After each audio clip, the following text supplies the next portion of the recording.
வணக்கம். சேனலை சப்ஸ்கிரைப் செய்து தினந்தோறும் நான் சொல்லும் ஜோதிட விஷயங்களை அறிந்து பயன்பெறுங்கள். ராசி கற்கள் என்று சொல்லி ராசிக்கு உண்டான கற்களை அணிவதை விட ராசியான கற்களை அணிய வேண்டும். அதிலும் என்ன திசை நடக்கிறது, நம்ம ஜாதகத்தில் அந்த கிரகங்கள் எப்படி இருக்கிறது என்பதை பொறுத்து அணிந்தால் நல்லது. அதன்படி ராகுவினுடைய கல் கோமேதகம் என்பதை பற்றி பார்ப்போம். கோமேதகம் யார் அணியலாம்? 3-6-11 ராகு இருந்து, லக்னத்துக்கு 3-6-11 ராகு இருந்து யோகம் செய்யாவிட்டால், ராகு திசை வந்தால் ராகுக்கள் அணியலாம்.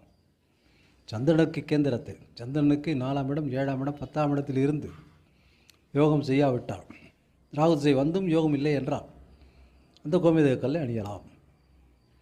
அல்லது ராகு நல்ல இடத்தில் இருந்து அந்த நல்ல இடத்தை 5ஆம் இடம் 9ஆம் இடத்தை கெடுத்து கொண்டிருந்தால், ரிஷபலக்னம், துலாலக்னம், மிதுனம், கன்னி போன்ற லக்கணக்காரர்கள் இந்த ராகுவினுடைய கல்லை அணியலாம். ராகுவுடன் பல கிரகங்கள் சேர்ந்து அந்த கிரகங்களை வேலை செய்ய விடாமல் ராகு கெடுத்து கொண்டிருந்தால் ராகுனுடைய கல்லை அணியலாம். இப்படி ராகுனுடைய கோமேதக கல்லை யார் யார் அணிய வேண்டும், எந்த சமயத்தில் அணிய வேண்டும் என்பதை விலாவாரியாக லாங் வீடியோவில் சொல்லியிருக்கிறேன். அவற்றை நீங்கள் ஃபாலோ செய்து பார்த்து நன்மையை அடைய வேண்டும். இதில் ராகு சாரம் பெற்ற கிரகங்கள், ஒரு செவ்வாயோ சுக்கிரனோ ராகுச்சாரம் பெற்றிருந்தால், சூரியனோ எந்த கிரகமும் ராகுனுடைய நட்சத்திரத்தில் இருந்தால் அந்த கிரகம் அந்த திசையில் வேலை செய்யாது. உதாரணத்துக்கு சுக்கிரன் ராகுனுடைய நட்சத்திரத்தில் இருந்து சுக்கிர திசையே வந்தாலும் வேலை செய்யாது. அப்படியெல்லாம் ஆகிவிட்டால் ராகுனுடைய கல்லை அணியலாம். ராகு திசையே வந்தாலும் அணியலாம். ராகு சுக்கிரனுடன் இருந்தாலும் அணியலாம். ராகு எந்த கிரகத்துடன் இருந்தாலும் ராகுக்கள் அணியலாம்.